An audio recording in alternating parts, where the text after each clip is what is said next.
महिला दिवस के अवसर पर मैं ये शपथ लेती हूँ कि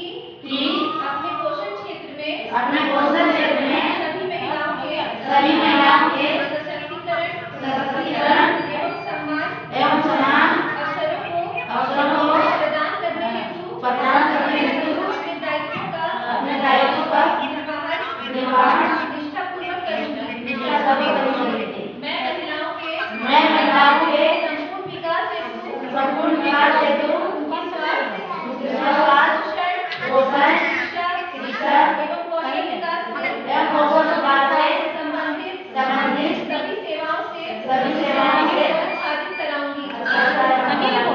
मैं बेटी बचाओ बेटी पढ़ाओ कार्यक्रम के तहत